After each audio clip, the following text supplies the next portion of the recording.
So I've been a fan for years of a show called Inside the Actor's Studio, which is Jim Lipton, which most of you guys know. It's just about, it's the Hollywood thing.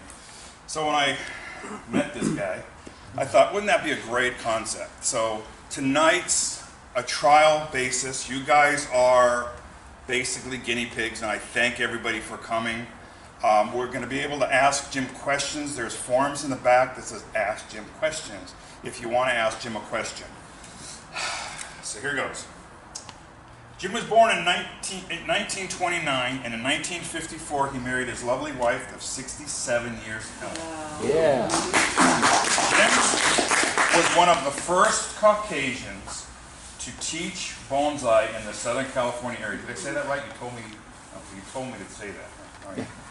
Jim has taught and done demonstrations all over the world, and he also has been recognized by numerous publications. Jim also has the honor of having a tree in the National Bonsai Bunjin Museum in Washington, D.C. Ladies and gentlemen, awesome. Jim Barrett. What about what a great potter he is? Fuck that. All right. You're supposed to make a longer speech than that. Yeah. That's the only thing you told me. Oh. Have a seat. Is it this side? Which side, Joe? Left. You're over here, Jim. I'm over there. You're over here. Don't worry about that. I can see right over here. That's why I keep it at the back, so I don't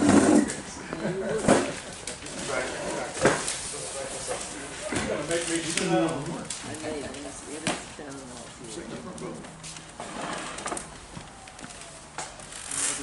Is anybody familiar with the show Inside the Actor's Studio? I've seen it. Yeah, so I think I'm not crazy. Okay, Jim, welcome. He's gonna ask me a bunch of questions I'm supposed to answer them. Yep. Yeah. Where were you born? Where? Yeah. Los Angeles. Really? What were your parents' occupations? This is a good one. What were your parents' occupations? My mother was a housewife, and my dad was wherever he could work. It was just the beginning of the Depression, so there wasn't a lot of work for anybody.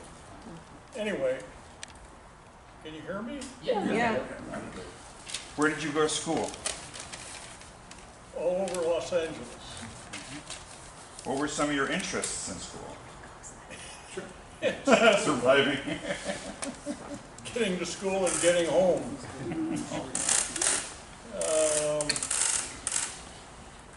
My interest in school, in high school, after I got out of grammar school, was mostly shops, but art, anything having to do with art. I was involved with the art program of Wilson High School. Anybody know where Wilson is in El Sereno?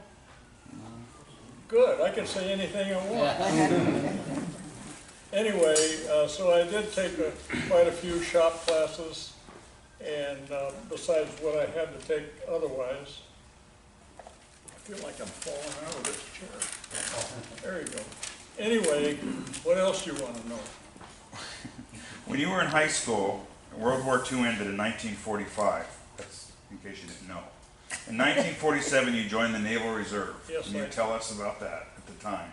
How did the coming out of high school and the end of the war affect young men coming out of school in 1947? In 1947 is when I joined the Naval Reserve, and mostly because they paid $2 an hour to meet for 2 hours, so I got $4. And once a month, once a week. And so then I stayed in the Naval Reserve until 1964. And so I was in there like 16 or 17 years, whatever it was. And I wouldn't have gotten out of the reserve except that I had to take another firefighting course, because I was a fireman. Starting in 1952, I was a fireman. When did you, talk about 1952, where did you meet your wife Helen in 1952? Where? Yeah, tell us about that. Blind date. And so I took her off the out of the running and married her. So you basically you were at the right place at the right time. Yes. Yeah. So friends needed a double date and you were there. How did you talk about that? How long did you date and how did you propose to her? That's an interesting story in itself. Well, we were going for about a year and a half together, and we were in her driveway, her father's driveway, washing my car. She was inside washing windows. And I leaned in and I said, "When you want to get married?" That was how I proposed. Isn't that really romantic? Thank God he's a bonsai artist, not a romance novel writer. In 1954, you bought your first tree at San Gabriel Nursery. Do you still have that tree? And if so, what do you remember about it? 1965. No, you told me 54. Yes, we got married in 60. No, I'm done with Helen. I want to talk about your trees now. Helen, in 1954, you bought your first tree, right? Well, sort of. Okay. We were living over a double garage in an apartment house, and I saw an ad in the Sunset magazine. I don't know if it's still around. Is it still around? Yeah. An ad said, "Grow bonsai for fun and profit. Send in $5, you got the magazine and some free elm seeds." Elm seeds did not come up. And I think I still have the magazine. But in 1965 is when I bought my first trees. 2 Japanese black pine and 2 prostrate junipers. And one of the junipers is still alive and it's Long Island, and one of the black pines still alive and it's in Salt Lake City. I lost track of where they are now. I'm pretty sure they're still alive though. What about the tree at the National Bonsai and Bunjin Museum in Washington, D.C.? Say again? Yeah, I knew Say you it twice. I knew Go you back. I had told to Joe say that he's gonna again. have to repeat everything because one of my batteries went dead. What about the tree in the National Bonsai and Bunjin Museum in Washington, D.C.? Tell us about that, where that That's is the National Arboretum, in Washington, D.C. and, pardon? And in 1974, we got some trees from Japan. Supposed to be 50 trees because they donated a tree for every state we had, 50 states, as our 200th anniversary, America's 200th anniversary in Washington, D.C. And we ended up with 53 trees because the imperial family donated 3 of their trees, which they always had on their, for want of a better term, a patio area in the castle. And they were trees, most of them were pines. The ones that donated was 1 black pine, 2 black pines, and 1 red pine. Both of them had kept records over the years, and they were all those 3 were 500 years old, or over 500 years old. And they know they were that old because they had the records for them. So if you don't know anything about how bonsai, the word itself, came about, how many knows what it means? You know what it means. It means a tree in a pot, right? Okay. That was put together, the word bonsai was started by the Meiji leader of Japan in 1867. Before that, there was no word in the Japanese language like bonsai. And he came up with that word, and ever since then, we've called everything in a pot a bonsai, because bonsai means to plant or propagate in a shallow dish or tray. That's basically what it means. But of course, there's a lot of different things that go into the styling of trees, and when you get into group plantings like the one somewhere over here, you could call that a Psyche, you can call it a bonsai, you can call it a bonseki. Bonseki usually is involving trees that are not exactly alive, they're trees that look like trees, and rocks. And they might even, in China, there would be buildings in those things. Well, Japanese didn't do much of that. They, everything that they put into groups was live, but they incorporated rocks as well sometimes. So you had like a little landscape, and so it became a gray area between Psyche and bonsai. So with all your knowledge now about bonsai, what was it about bonsai that got you interested? When you were, what got you interested in bonsai when you first got involved in it? What got you interested at first to bonsai? What drew your attention to it? The first thing that drew my attention to anything that looked like a bonsai in those days was how many knew what a Ming tree was? No hands. You told me the other day.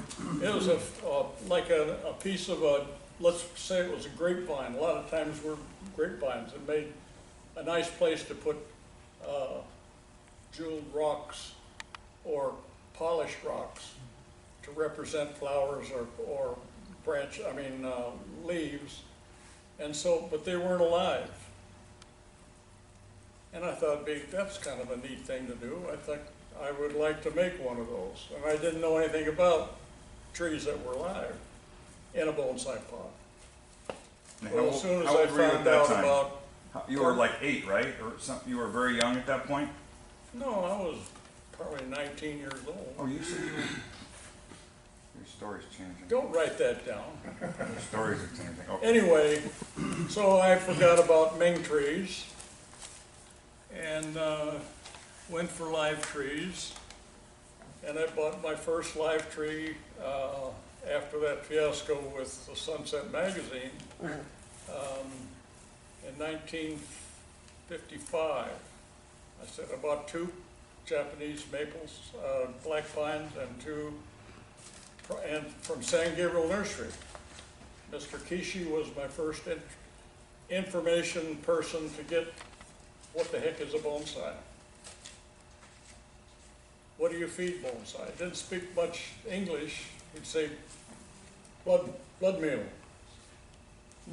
And he had, in those days, on anybody know where San Gabriel Boulevard is? Okay, you know where it is. In those days there were no curbs, no sidewalks. And they were like picnic tables out in front of the building. And there were bonsai, big bonsai on those trees. On those tables. And that's what drew my attention because I used to go by there all the time.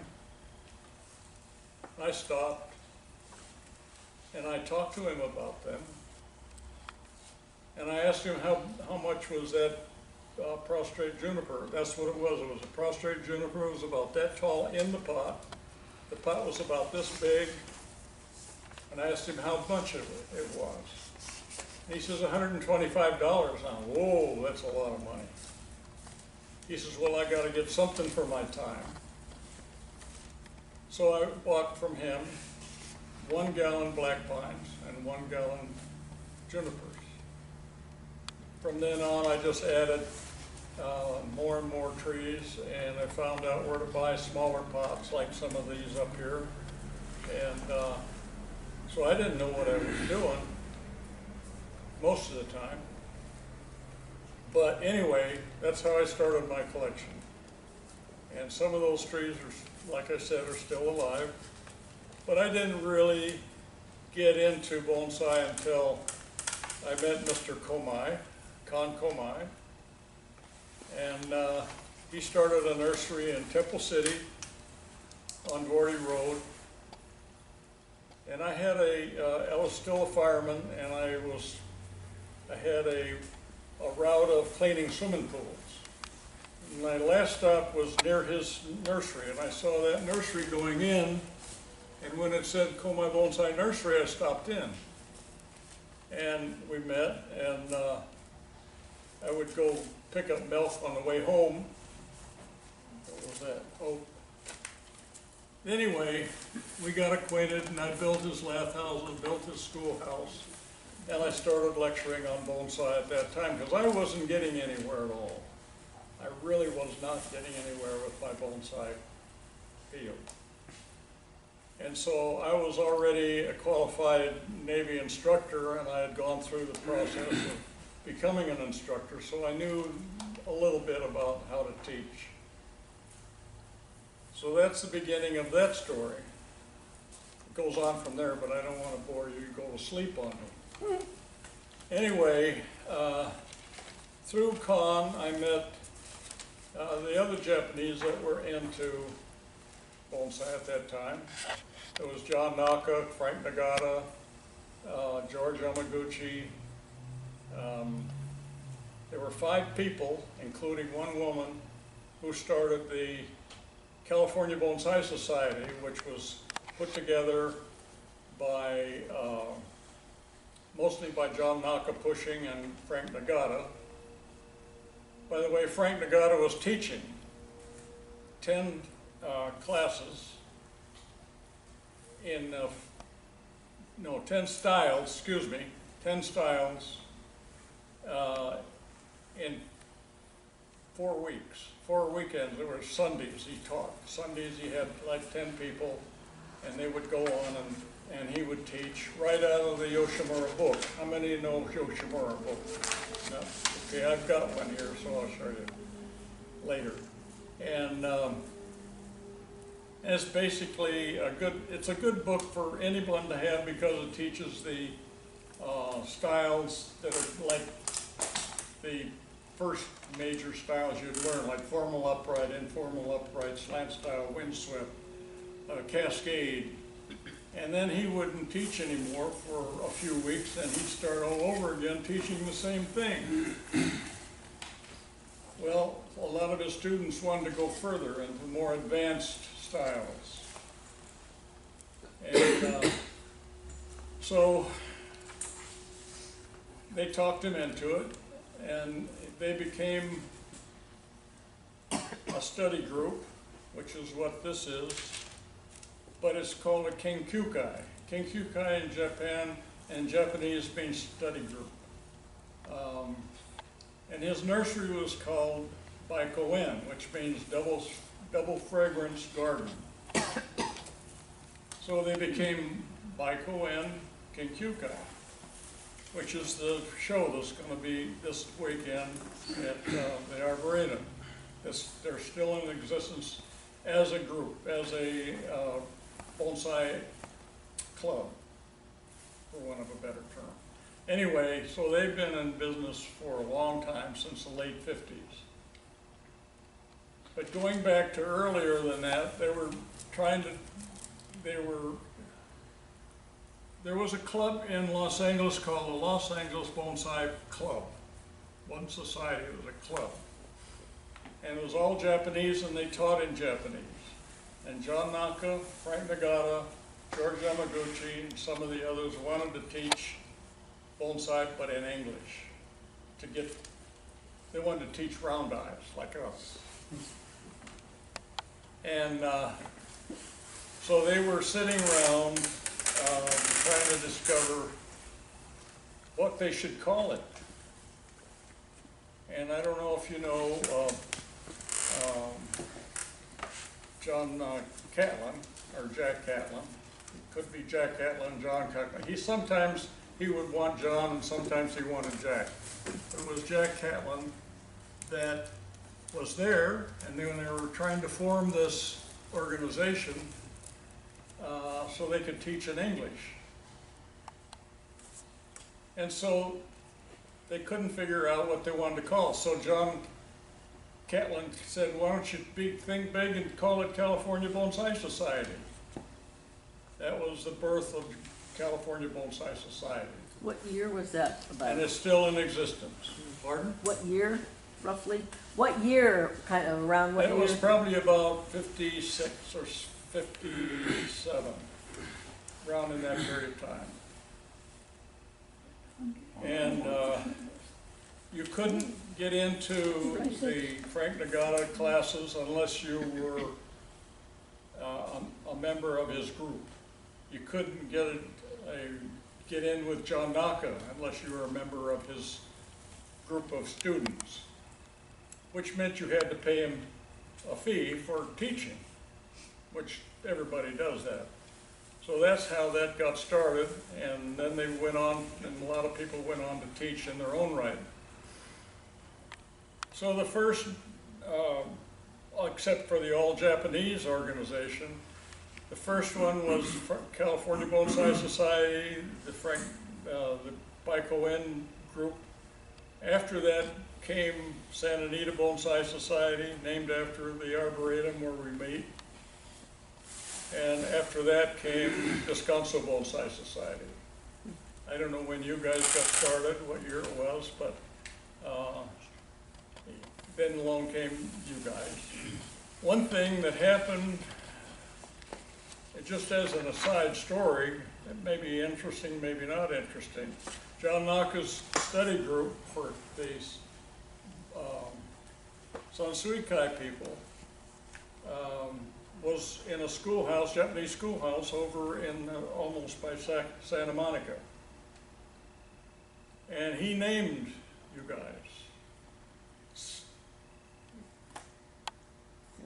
What is he doing over there?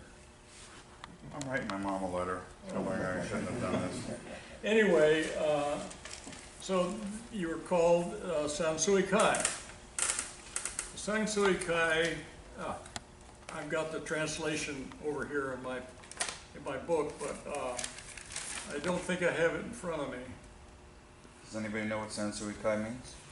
I have it, I'll tell you in a little while after I dig it up. Anyway, what happened was that he had like 10 students, and he named them like a study group. The people that were, the 10 students decided they wanted to bring in more people. John didn't want that. He wanted 10 students. They insisted on bringing in other people. He quit. John Nako quit, left them. And so Ben Oki became their teacher, your teachers, over there in the Japanese school. Time went on and the membership grew, but a lot of them lived over the hill over here in the valley. And so they decided they would move the Sansuikai over here. And I don't know a year that they did that, so I can't tell you how long you've been in San Fernando Valley. What is the biggest change you've seen in bonsai since you started? In bonsai? Yeah, the biggest change. It's a good question. Thanks. It's the only one you like so far. It's still pretty much standard, and if you're a purist, like a lot of us are, you don't deviate too much from the Japanese way of doing things, using the same words for styles and so on.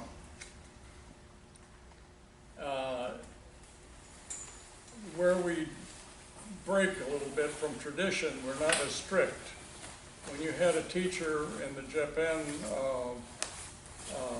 relationship, or a Japanese teacher, for instance, very strict, just like they were being strict with their teachers.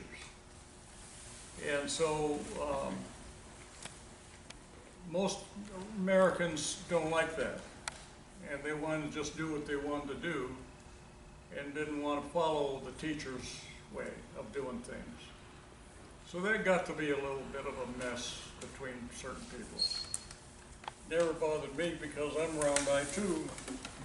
But I taught for years right out of Yoshimura's book, 5 Basic Styles for Beginners. Then we had enough people to take on an intermediate class, and then I would teach more advanced styles. And then after they went through a year of that business, then they got into more advanced, and they were called the advanced group. And they did whatever they wanted to, and they'd have favorites that they would want to work with.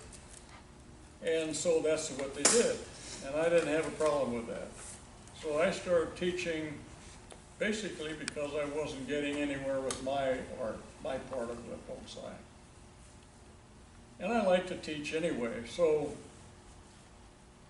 it was about 1963 or 4 that Santa Anita Bonsai Society was formed. And we met at the Arboretum. And one of the reasons we did, Dave Gilfillan, who was the art garden editor for Pasadena Star News. You remember Star News? Yeah. Anyway, it was printed in Pasadena at that time. And he was a go-getter for putting on garden shows or flower shows. And in that flower shows, Con decided that maybe we should put in some bonsai in the flower show. The funny part was they judged the trees like they did flowers. You can't do that. It doesn't work that way. Because you don't have, so you have 5 roses, you didn't have 5 formal uprights. You couldn't do that. So we had to make up our own rules for judging. And there's still a show there all these years that's still being judged. Descanso is being judged. Santa Anita is being judged. But I don't know of any other show that be bonsai exhibit that is judged. I mean, our show that's May 17th is not going to be judged. Got a plug for our show. No, you know, people just don't want someone to say how bad their trees are or how good they are. They're good. Anyway, that's kind of a shorthand history lesson of some of the bonsai things that were going on.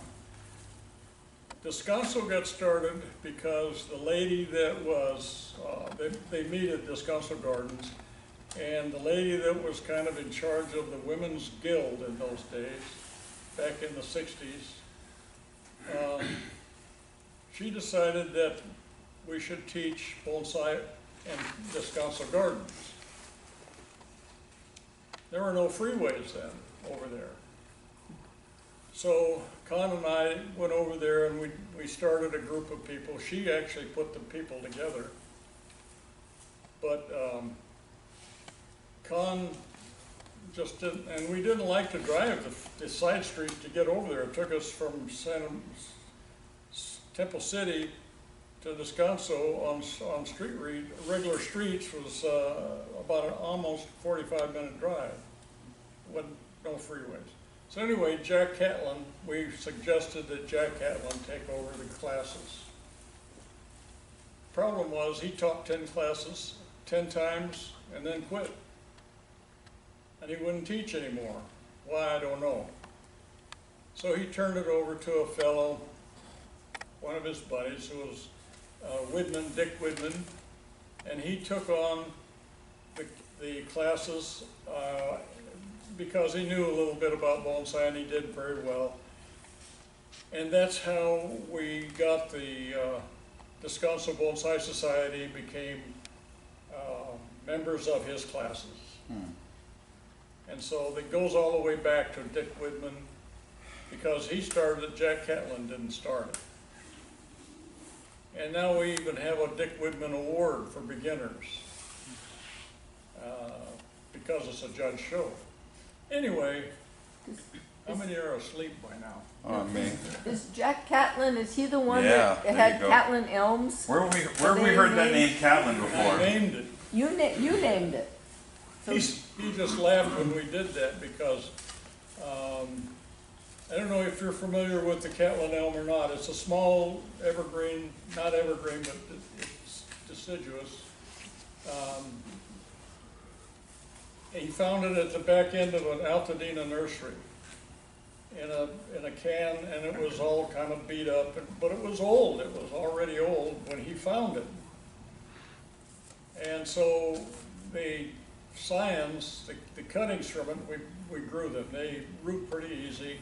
And so we were growing, and so Con was buying elms from me that I started from cuttings, the regular Chinese elm, and and another Chinese elm, but one was deciduous, one was not deciduous. And so what are we gonna call this, I said. He said, I don't know, what are we gonna call it? It's just another elm. So I said, why don't we call it Ulmus parvifolia catlani? So we did. He had a whole bunch of cards printed up, one for each of them.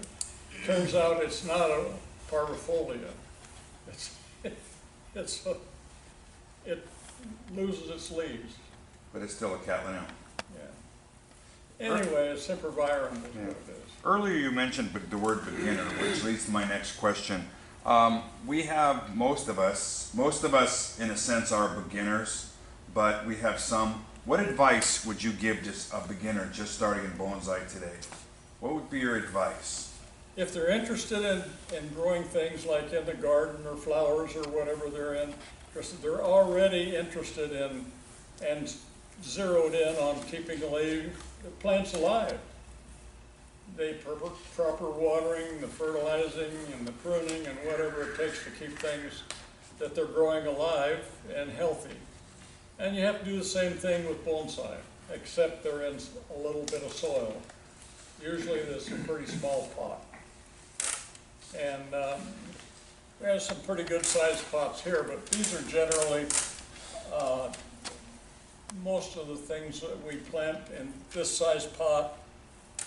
Very seldom in large large round pots like that down there, but these are typical. There's 4 pots right there, actually five that are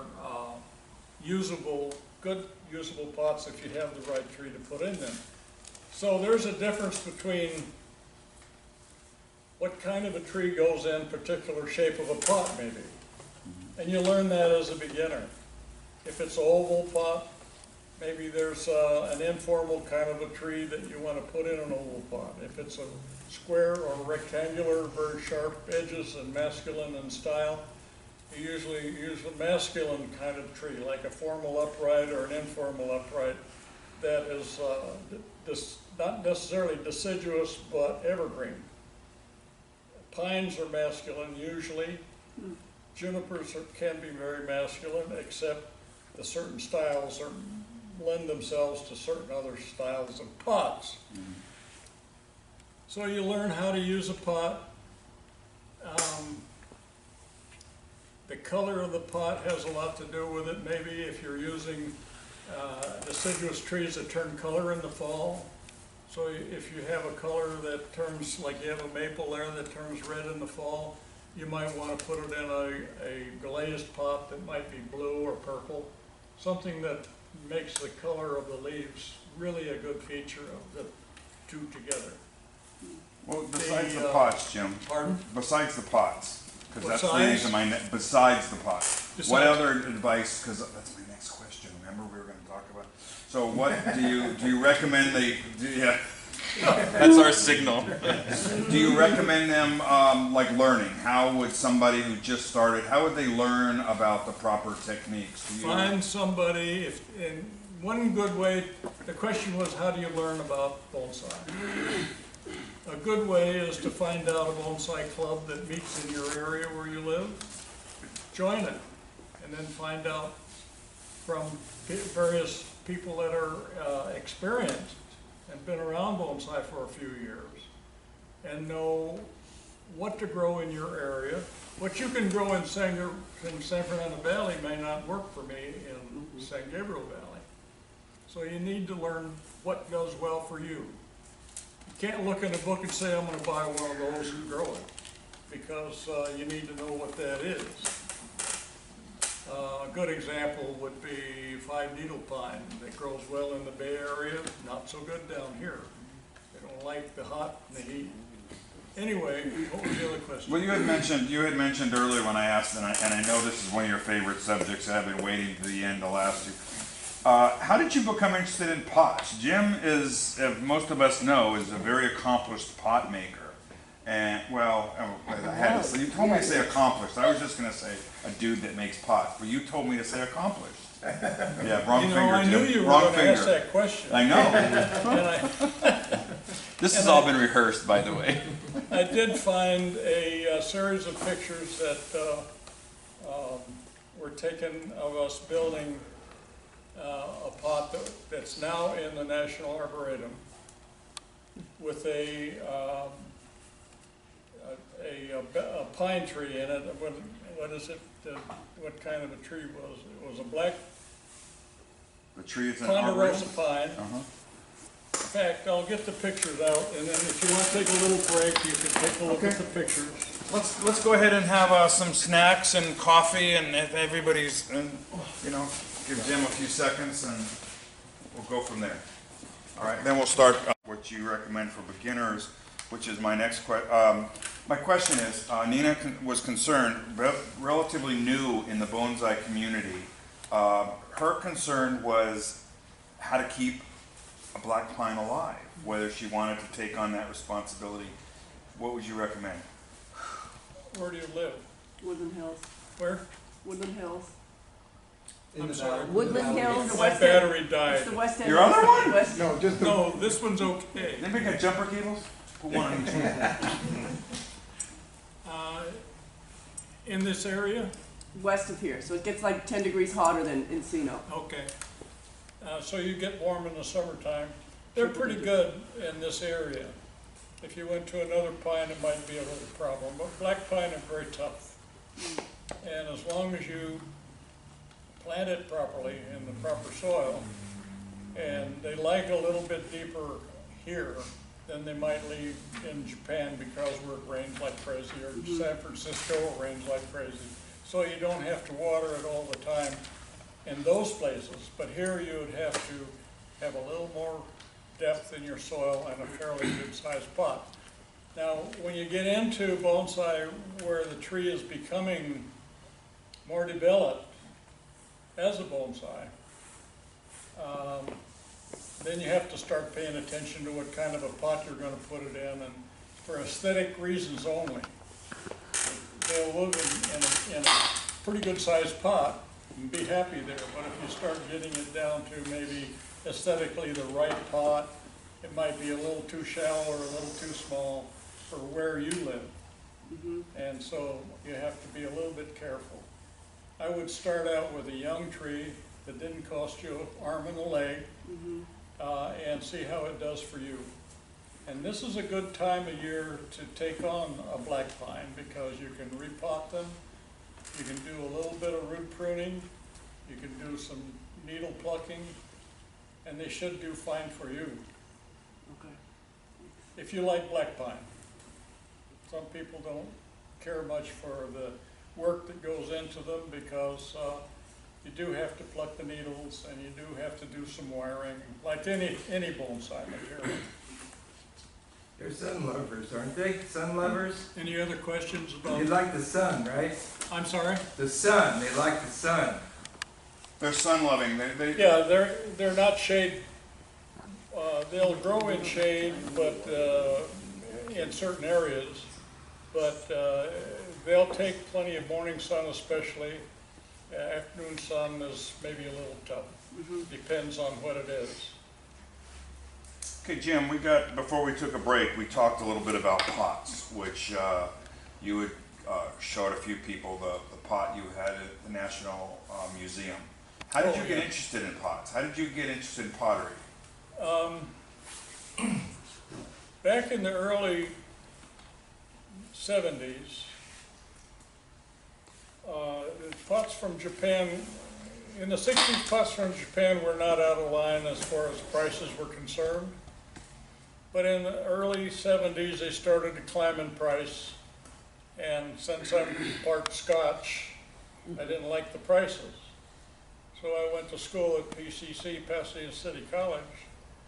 And I worked over there for 3 or 4 years, just learning how to handle clay and a little bit about making molds. And because a lot of pots, like these pots up here, they're made in molds. They're not freehand made pots. Those are freehand down there. Those were turned on a wheel. And even this round one next to that yellowish pot, that was made in a mold. So anyway, I learned how to make pots, and my first trip to Japan was in 79 or 78, I forgot. And we went to the Amaki factory. By the way, this is a Amaki pot that was made in that factory in Tokoname. Tokoname is famous for their clay. They've been a clay city for hundreds of years, and they're famous for their sewer tile. They make sewer tile, used to, but now they're mostly made for, mostly known for their bonsai containers. And they're teapots too. Pardon? They're teapots as well. And they're teapots. What'd you say? Their teapots are also very well regarded. Can't hear me. I'm sorry. my- Teapots. Teapots. Teapots. Teapots. The pot. No, Tea. tea. For drinking Teapots. tea. Yeah. Well, yeah, they, Shigaraki and Hagi is famous for their tea pots or tea cups. If you had some teapots or teacups made by the right person, you'd pay a lot of money for it. You could buy a house for what it costs you for some of those teacups. Only because a famous person made them. Americans couldn't care less. They might like the product, but they're not going to pay $5,000 for a cup. Anyway, there are some. Trying to get Steve's attention. You lifting weights now? Yeah, exercise. Exercise machine. So this guy's working out in the gym, right? This older guy's working out in the Off gym. the subject a little bit. Shut up. Well, you're gonna tell your St. Peter joke, you told me. And so I was St. gonna Peter? tell my No, joke. I'm not going to. You're not gonna say that? Good, thank God. Okay, getting back to pots. Along with the pots, in the old days, the Japanese and the Chinese didn't have screen. 1/8" mesh screen, 1/4" mesh screen, doesn't make any difference. They didn't have screen for the holes in the pots. So they made these things out of clay.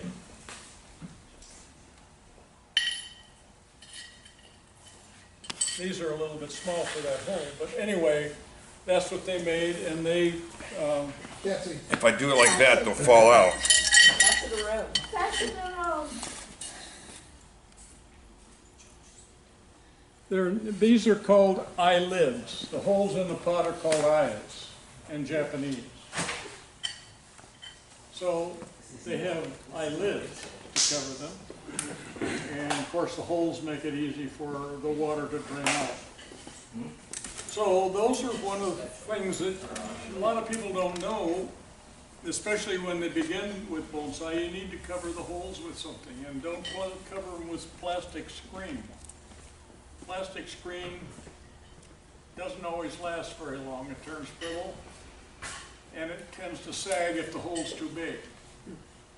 The one thing that you can find, if the ladies are interested, they can find screens that are used for needlepoint in the dime stores or the craft shops. That works pretty good because it's thick enough to not sag in the hole. But 1/8" mesh galvanized screen works really well. Don't use window screen because it'll plug up. The water won't drain. These you won't find on the market. And they can make them any size. If the hole's big, you make a big one, like this. You can put those in the raffle. Okay, Terrible. part of the whole thing tonight, I also asked people to bring trees, because I've heard a rumor that he kind of knows a little bit about trees. So Keegan had brought a couple of different pots that he'd like to talk to you about. Keegan, why don't you come up? We'll do you can do the first, and then we'll move on. And these are different people. Time permitting, you can work and give advice on the trees. Okay? So this was a nursery pine that I actually got from Vicky down at House of Bonsai. And I just potted it like 3 weeks ago from its big nursery pan. Didn't really reduce the foliage, but I am curious. I'm trying to come up with a plan for first styling, and I'd love to hear your thoughts of what could be done with this tree. And then I brought just a bunch of different shaped pots that are all unglazed, and I wanted to hear your opinion of what shaped pot you think might be good. This is Japanese black pine, and the way you tell the difference, Going great, dude. if you don't know, 5-needle pine, when you do this, it doesn't stick to you. Black pine sticks you. So that's the easy way. And it's a 2-needle pine, by the way. This is used not too often, but it's used because it drains like crazy. And he's got a very porous mix here, so he'll never have a problem with it draining, but he'll have a problem maybe with keeping it wet. Damp. I don't mean wet. Wet's not a good word. Anyway, you're talking about the right pot. This one would probably go in that pot. Which, Well, the one in front? it's the strength of the trunk, the strength of the pot The oval one. work together. If it was a pot like this, but that size, this would not look right in this pot, this style. And what about It's something like the square? What do you think about the difference between like? That's too small for this tree. It's too skinny this way. Depth is okay. The length is a little too short and a little too, So this size is better. yeah, that's better for this tree. Now, getting into pots,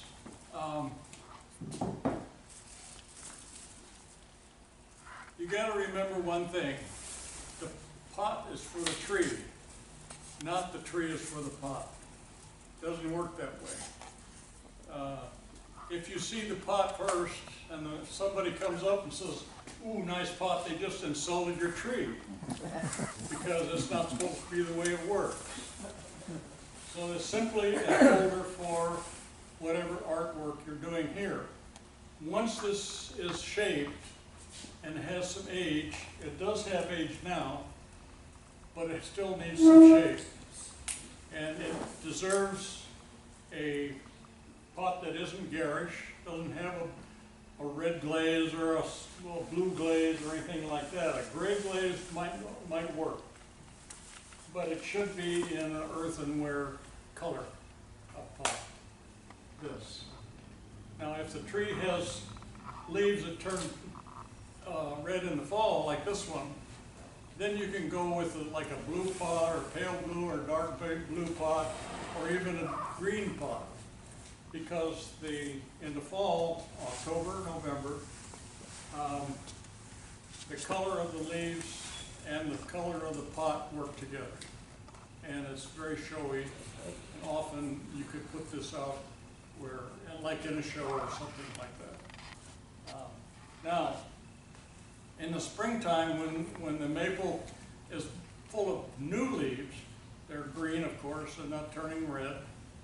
And so that would work with any of these pots up here. But if you know that your tree is going to turn fall color, you want to show that off. That's a feature that you'd like to see, and like other people to see. So you remember that, and you make sure that your maple could be Zelkova, because any deciduous tree that turns color in the fall could use a glazed pot. An evergreen tree, even though it has leaves all year round, like some elms, they could go easily in any brown pot.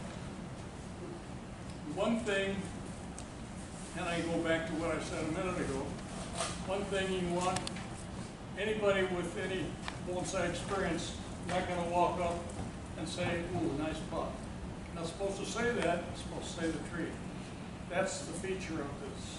So if something happens and your tree, your pot doesn't fit the tree aesthetically or artistically, and color-wise, and even shape-wise sometimes, then stay away from it and find something that does work for you, unless you're in training, because pots can stay in your backyard forever. Nobody sees those, you don't care. As long as it's big enough to train that tree to fit its environment or size that they're growing in. So talk about that, Jim, on something like this. What is the rule of what size pots this goes in? There's several different selections here, deep, small. What do you see with this pot right here? Let's take a vote. What does everybody think? There's two things right away you want to see. Color? Color, the size, Pardon? size, Size is one, that's the main one. tree placement. It's too small for this tree. It's not deep enough for this tree. And the tree's gonna suffer for it. I don't know who this belongs to. Who's it belong to? Who did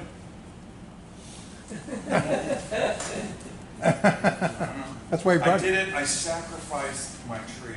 You did that just so we could talk Just so about that you can talk bad about my tree, not me. it. It's a nice tree, So, and it deserves a better pot. Okay, so talk about deserving pots, Jim. I brought a selection here. What do you think can we do a group? What do you decide? Why don't you tell us? How do you want to do that? A group, Well, like, Nina, what do you think? this group here, Hey, Mike. They showed up. we can't see the They're one in paying the your back. salary. They're paying your salary. Yeah, we want to see the pot in the back. Oh, there you go. much better. what do you looking. see with this pot? First thing. First thing. Looks too strong. Too strong. Looks too. Texture. Color. No, don't think about a tree being there. Because you don't know what size tree is gonna go in there. Oh, but What do you this, see? I think it's pretty. It's a very busy design. All of this is the first thing you're gonna see. You're not, the tree goes with the pot, not the pot goes with the tree. It makes transitions easy. And so if you see the pot before you see the tree, something's wrong. So then you do non-busy. And you just have to remember that if it's your tree, remember that it's supposed to work together as a unit. The color is not too bad for certain trees, but with all this gingerbread on it, that's the first thing you see. So you probably would stay away from that pot, For anything? unless it was free. Okay. Then you could plant anything you want in it, you don't care, and not show it to anybody. But if you show it in a bonsai show, for example, an exhibit, the pot is like a frame around a picture. If you see the frame before you see the picture, something's wrong.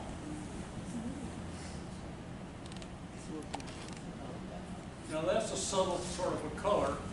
There are a lot of things that will work with this. Some evergreens, some that turn color in the fall or bloom.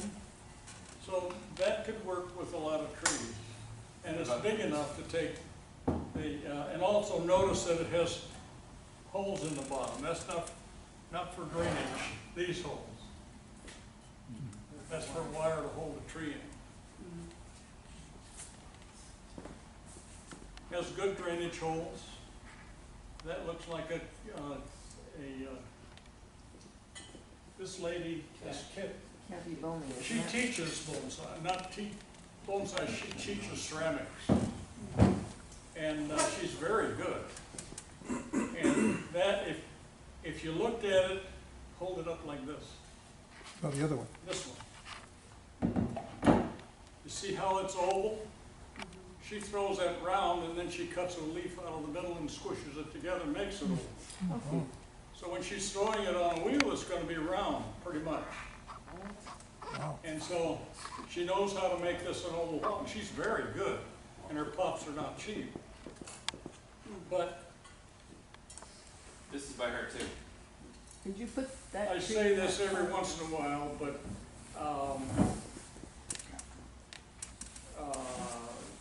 how can I say it without insulting everybody.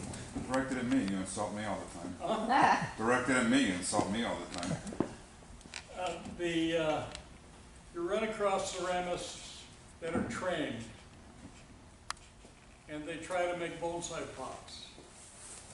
The problem, if in the training process of any, especially high school or even college, training ceramic people, they learn what the teacher teaches them.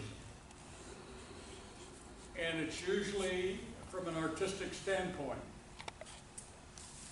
Be individual and make things that are your style. Don't try to copy anybody. It doesn't work that way.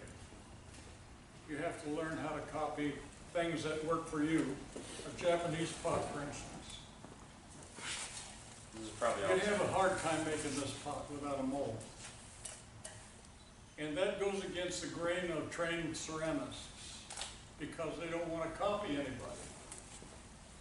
They just don't want to copy anybody.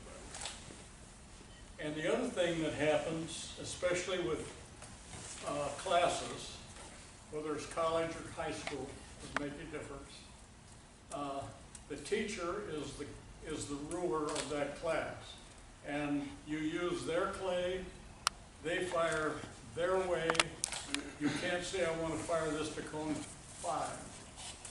The teacher won't let you because he has to have a whole load of cone 5 clay.